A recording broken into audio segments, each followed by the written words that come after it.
तुम्बड़ 2 विरासत का जहर।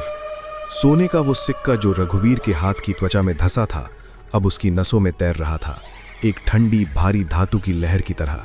काला निशान धड़कना बंद कर चुका था, क्योंकि अब पूरी बांह ही काली पड़ रही थी।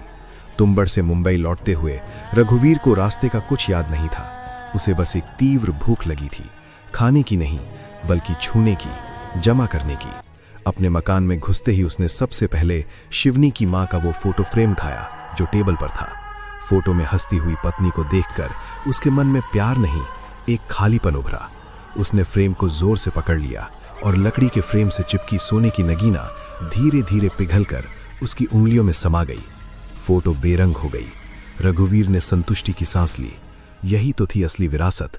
उसने जब आईने में देखा तो उसकी आंखों की पुतलियां इतनी फैल गई थीं कि सफेद हिस्सा मुश्किल से दिख रहा था। तभी शिवनी कमरे में आई। पापा?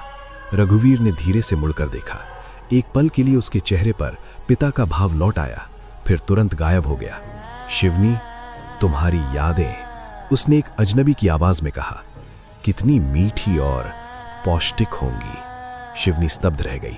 उसके पिता के हाथ से अब सोने की चमक नहीं बल्कि एक गहरा धड़कता हुआ अंधेरा निकल रहा था जो पूरे कमरे में फैलने लगा था। शिवनी का भागने और अपने एक मित्र यानी आर्यन से मदद मांगने की कोशिश करना। आर्यन शुरू में मदद करता है, लेकिन जब रघुवीर उसे अपने खोए हुए व्यापार का सुनहरा मौका दिखाता है तो वो लालच में फंस जाता है। आर्यन के हाथ पर भी वही काला निशान उभर आता है। शिवनी समझ जाती है कि ये बीमारी संपर्क से नहीं बल्कि लालच और मोह के भाव से फैलती है। शिवनी को उस अजनबी यानी विनायक का फोन आता है जो उसे मुंबई के नीचे दबे एक मंदिर का पता बताता है जहां सब कुछ शुरू हुआ था। Cliff hanger. जब शिवनी मंदिर के पते पर पहुंचती है तो वहां उसे आर्यन मिलता है, पूरी तरह से बदला चुका हुआ। वो कहता है, विनायक ने तुम्हें बुलाया है। वो तुम्हारी सबसे पुरानी याद का स्वाद चखना चाहता है। भूमिगत मंदिर। आर्यन की आंखों में अब वो चंचलता नहीं थी, उनमें एक स्थिर भारी चमक थी, जैसे पुराने सोने की। तुम डर गई? उसने पूछा। उसकी आवाज में एक अजीब गूंज थी। यहां नीचे डरने की कोई चीज नहीं है, बस सच्चाई है। और सच्चाई ये है कि तुम्हारा पूरा खानदान हमेशा से हमारा था। उसने हमारा शब्द इस तरह बोला जैसे कोई विशाल समूह उसके भीतर बोल रहा हो। शिवनी पीछे हट गई, लेकिन तभी एक बूढ़ा कमर तक झुका हुआ आदमी सुरंग से निकला। वही विनायक था।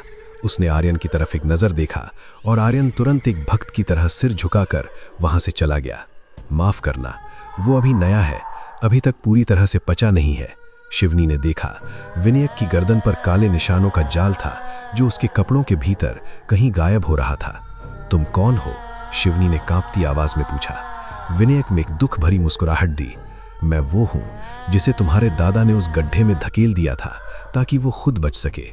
पर मैं मरा नहीं, मैं सिर्फ बदल गया। और अब मैं तुम्हें सच्चाई दिखाने आया हूं, तुम्हारे खानदान की उस पहली याद को जिसने इस सब की शुरुआत की। विनायक शिवनी को एक पुरानी गहरी सुरंग में ले जाता है जो एक भूमिगत मंदिर तक जाती है। मंदिर में देवी की नहीं बल्कि एक विकृत गर्भवती स्त्री की मूर्ति है जिसका पेट एक खुली गुफा जैसा है। विनायक बताता है कि यही गर्भ का मूल प्रवेश द्वार है। यहां आकर लोग अपनी सबसे कीमती याद भेंट चढ़ाते थे।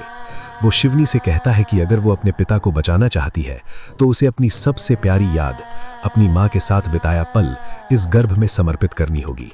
शिवनी तैयार होती है, लेकिन जैसे ही वो मूर्ति के पास जाती है, गर्भ के अंदर से एक पहचानी आवाज उसे पुकारती है, उसकी मां की आवाज। गर्भ के अंधेरे से एक हाथ निकलता है, एक स्त्री का हाथ जो शिवनी के हाथ जैसा दिखता है। वो हाथ शिवनी की तरफ बढ़ता है। विनायक पीछे से फुसफुसाता है, लो अपनी याद, इसे छुओ और सब खत्म हो जाएगा। शिवनी हाथ की तरफ बढ़ती है और स्क्रीन काली हो जाती है। वो हाथ जो उसकी मां का हाथ होना चाहिए था, बर्फ जैसा ठंडा था। शिवनी की उंगलियां उससे टकराने ही वाली थीं कि अचानक उसकी नजर उस हाथ की कलाई पर पड़ी। वहां एक छोटा सा तिल था, बिल्कुल वैसा ही जैसा उसकी मां के हाथ पर था, पर यह तिल हिल रहा था। ये काले सूक्ष्म कीड़े जैसा दिखाई दे रहा था जो त्वचा के भीतर घूम रहा था। आतंक की एक लहर ने उसे जकड़ लिया और उसने हाथ पीछे खींच लिया। उसी क्षण वो हाथ तेजी से आगे बढ़ा और उसकी कलाई को जकड़ लिया।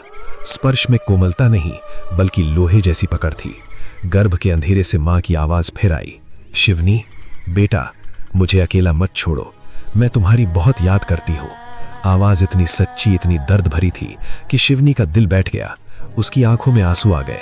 उसने पकड़ ढीली करने की कोशिश की, लेकिन तभी विनायक की कर्कश आवाज पीछे से गूंजी, नहीं, वो याद नहीं, एक फंदा है। उस आवाज में जो दर्द है वो तुम्हारी माँ का नहीं, हस्तर की भूख का है। उसे यादों के स्वाद की भूख लगी है। विनायक ने तेजी से आगे बढ़कर शिवनी को पीछे खींचा। उसके हाथ में एक पुरानी जंग लगी हुई त्रिशूल जैसी वस्तु थी, जिसे उसने उस नकली हाथ पर वार करते हुए भौंक दिया। एक तीखी गैर मानवीय चीख गर्भ के भीतर से निकली और हाथ तेजी से अंधेरे में सिकुड़ गया।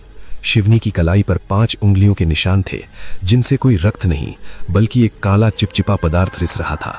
वो दर्द से कराह उठी। चलो, अभी नहीं तो कभी नहीं। विनायक ने उसे खींचा। वो उसे मंदिर से बाहर एक संकरी सुरंग में ले गया। तुमने देख लिया, हस्तर अब सोना नहीं चाहता। वो सब कुछ चाहता है जो तुम्हें मनुष्य बनाता है। तुम्हारी यादें, तुम्हारा दर्द, तुम्हारा प्यार। तुम्हारे पिता के अंदर जो है वो उसकी एक शाखा मात्र है। असली हस्तर अब यादों के जंगल में शिकार करता है। शिवनी ने अपनी जलती हुई कलाई को देखा। ये क्या है? तुम्हारे मोह का विष है, विनायक बोला। तुम्हारी मां से मोह की भावना ने तुम्हें उस जाल के करीब ला दिया। अब ये विष तुम्हारे भीतर घुस चुका है। ये धीरे धीरे तुम्हारी यादों को, तुम्हारे स्वयं को खोज लेगा। वे मुंबई से तुम्बड़ की ओर कूच किए। रास्ते में शिवनी ने देखा कि दुनिया बदल रही थी। विज्ञापनों के बोर्ड पर नहीं बल्कि लोगों के चेहरों पर। लोग सड़कों पर खोए से घूम रहे थे, कुछ खोजते हुए, कुछ अपने ही हाथों को घूरते हुए। एक महिला फुटपाथ पर बैठी एक टूटी हुई चूड़ी के टुकड़े को बार बार सहला रही थी।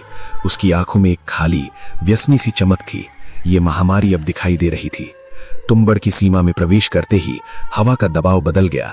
यहां अब लगातार बारिश नहीं हो रही थी, बल्कि हवा में एक गाढ़ा धुंधला सा प्रकाश था, जैसे सारे रंग मिलकर एक गंदले पीले रंग में बदल गए हो। पेड़ सड़े हुए नहीं थे, बल्कि उनकी छाल पर अजीब निशान थे, जैसे कोई उन पर रोजाना अपने नाखून से कुछ लिख रहा हो। और फिर उन्होंने आर्यन को देखा। वो पुराने महल के प्रवेश द्वार पर खड़ा था, सीधा और स्थिर। उसके कपड़े साफ थे, पर चेहरा पतला और निस्तेज हो गया था। उसकी आंखें उन्हें देख रही थीं, पर उनमें कोई पहचान नहीं थी। शिवनी, आर्यन ने कहा। उसकी आवाज एक फटे हुए रिकॉर्ड जैसी लग रही थी। तुम आ गई। वो तुम्हारा इंतजार कर रहा है। कौन? शिवनी ने पूछा। तुम्हारा पिता। पर वो अब तुम्हारा पिता नहीं रहा, वो द्वारपाल बन गया है। आर्यन ने हाथ उठाया और महल के भीतर इशारा किया। भीतर से एक हल्की सी पीली रोशनी आ रही थी, और उस रोशनी में एक लंबी कुरूप परछाई दीवार पर दिखाई दी, जिसके सिर पर सींग जैसे उभार थे। शिवनी, आर्यन ने कहा, और अचानक उसकी आवाज में उसका अपना डर लौट आया।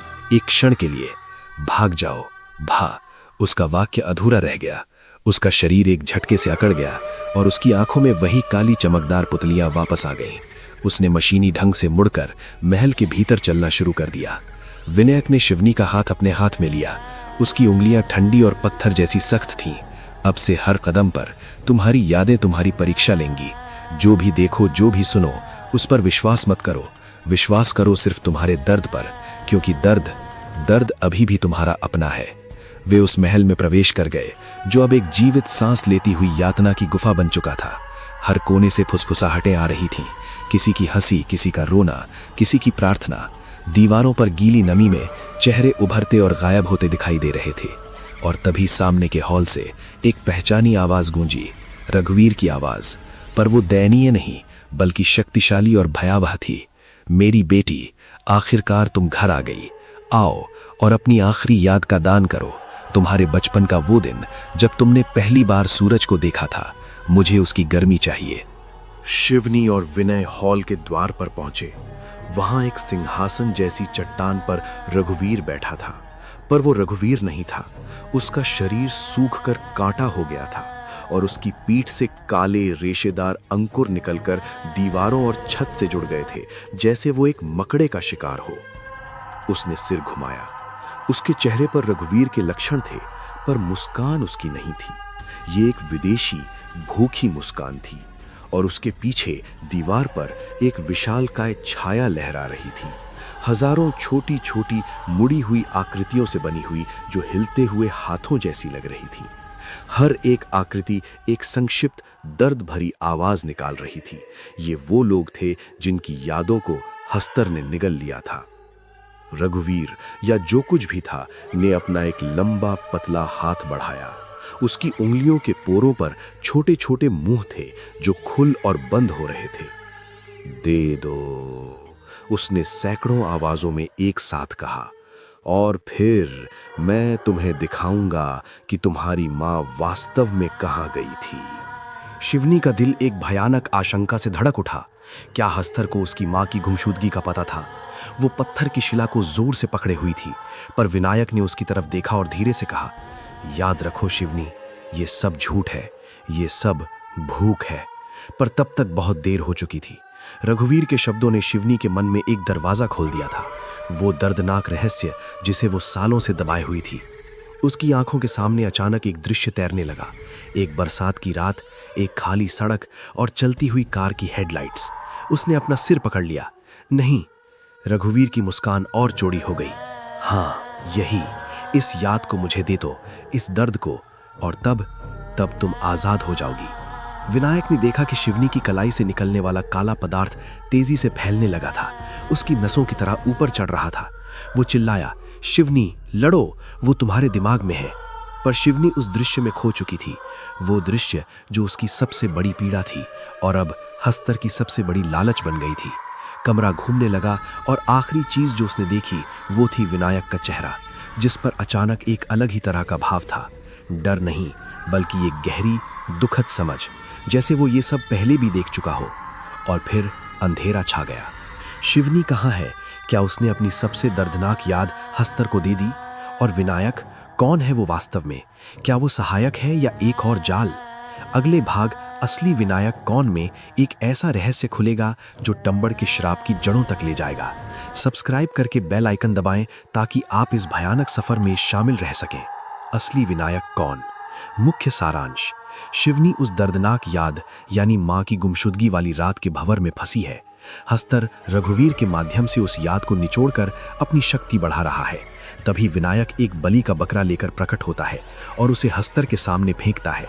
जानवर के डर की तीव्र भावना हस्तर का ध्यान भटकाती है और शिवनी को मुक्त कराती है। शिवनी बाहर भागती है, लेकिन विनायक उसके पीछे आता है। बातचीत में वो अपना असली इतिहास बताता है।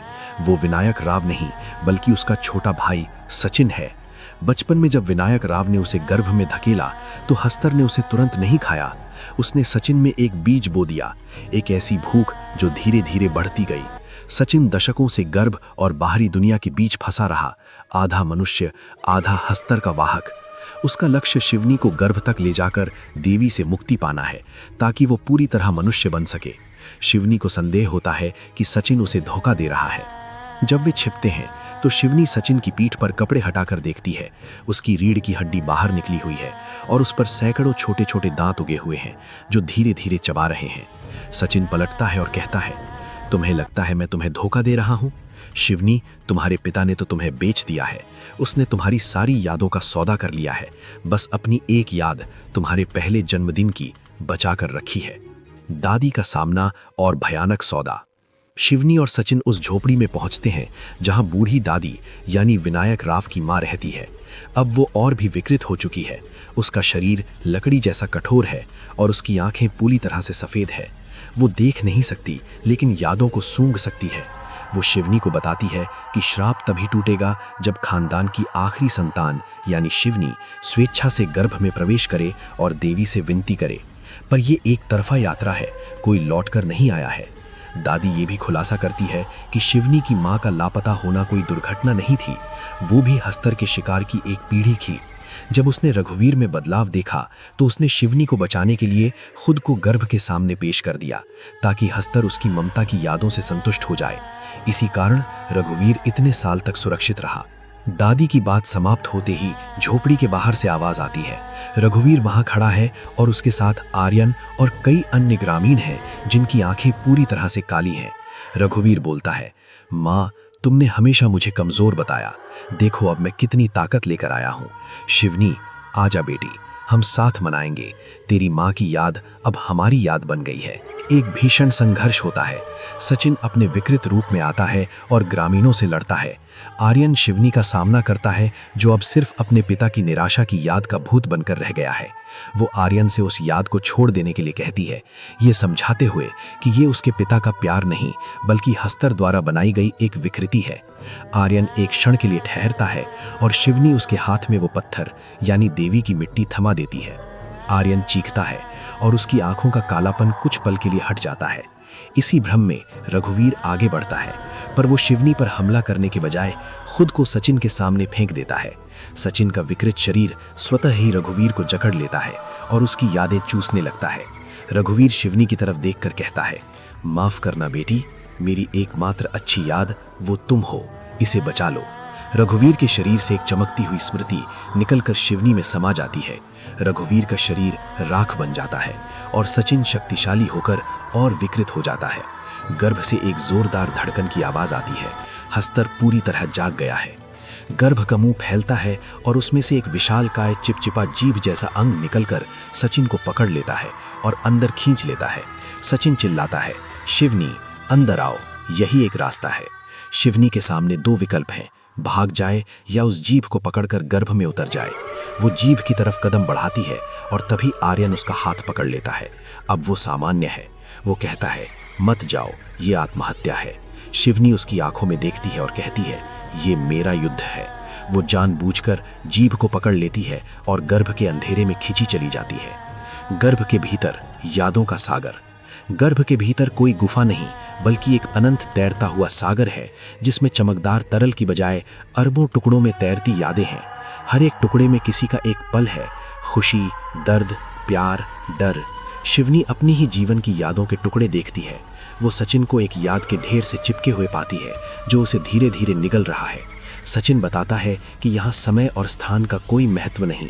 हस्तर को ढूंढने का एक ही तरीका है, अपनी सबसे मजबूत याद का उपयोग करके उसे आकर्षित करो। शिवनी रघुवीर द्वारा दी गई अपने पहले जन्मदान की याद को पकड़ती है। याद चमकती है और आसपास की सारी यादें हट जाती हैं। एक विशालकाय अमूर्त आकृति प्रकट होती है, हस्तर। वो कोई राक्षस नहीं बल्कि यादों के सागर का एक भूखा काला बिंदु है जो लगातार सब कुछ निगल रहा है और खाली कर रहा है। हस्तर बोलता है, पर आवाज नहीं, सीधे दिमाग में, तुम आखिरकार आ गई, मेरी जड़। Cliff hanger. हस्तर स्पष्ट करता है कि शिवनी इसका जड़ इसलिए है क्योंकि उसकी परदादी ने जो देवी से प्रार्थना की थी, हमें कभी भूख न सताए, उसे हस्तर ने श्राप में बदल दिया। शिवनी इस श्राप की सजीव वारिस है। तभी सागर के केंद्र में एक विशालकाय स्त्री की आकृति प्रकट होती है, देवी। वो हस्तर को वापस अपने पास बुलाती है।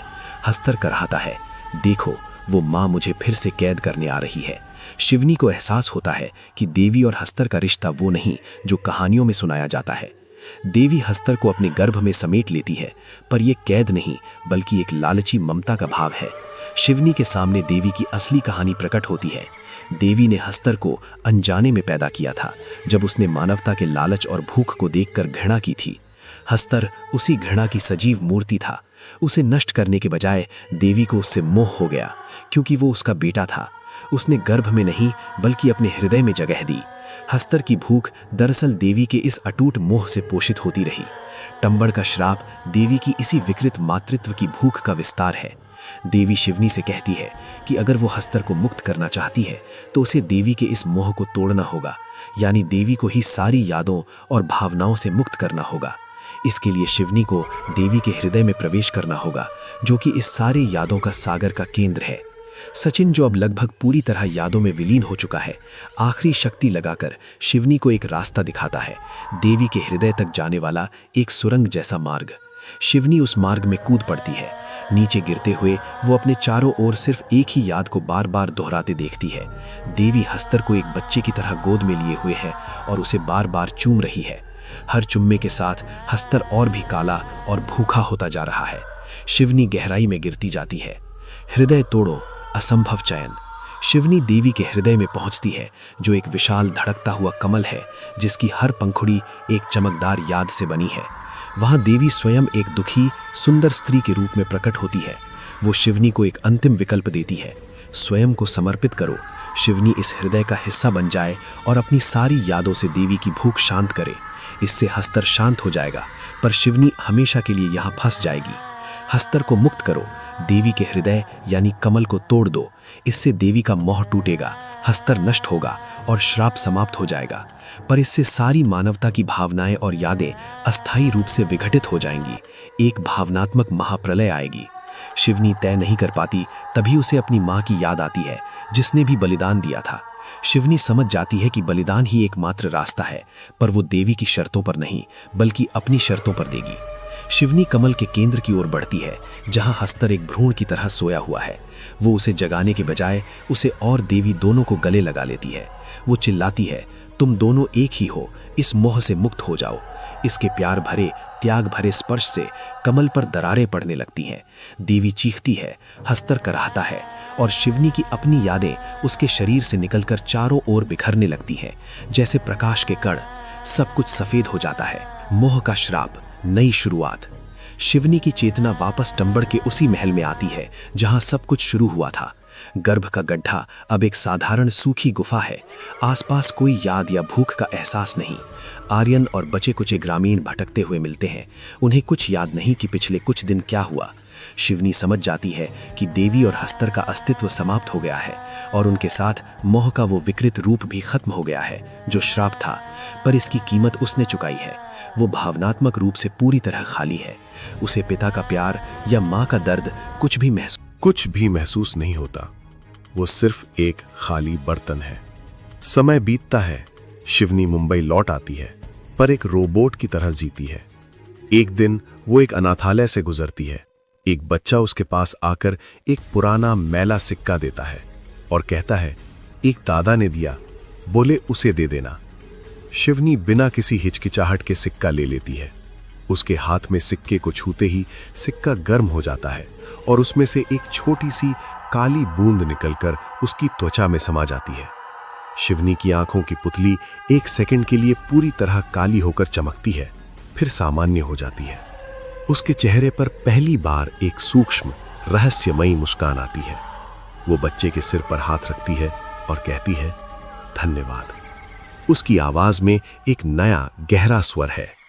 शिवनी अनाथालय से बाहर निकलती है। सड़क के उस पार एक पुरानी इमारत की छाया में सचिन खड़ा दिखाई देता है, अब पूरी तरह से मनुष्य जैसा, पर उसकी आंखों में एक चिंगारी है। वो शिवनी की ओर देखकर मुस्कुराता है और गायब हो जाता है। शिवनी सीधे आगे देखकर चलने लगती है। उसकी परछाई, जो सूरज के नीचे स्पष्ट दिखनी चाहिए, असामान्य रूप से घनी और लंबी है, जो धीरे धीरे उसके शरीर से अलग होकर स्वयं अपना रास्ता बनाते हुए सड़क की दूसरी दिशा में सरकने लगती है। शिवनी रुकती नहीं। वो जानती है कि श्राप समाप्त नहीं हुआ, बस रूप बदल गया है और अब वो उसका नया वाहक है। भूख कभी मरती नहीं, सिर्फ मालिक बदलती है।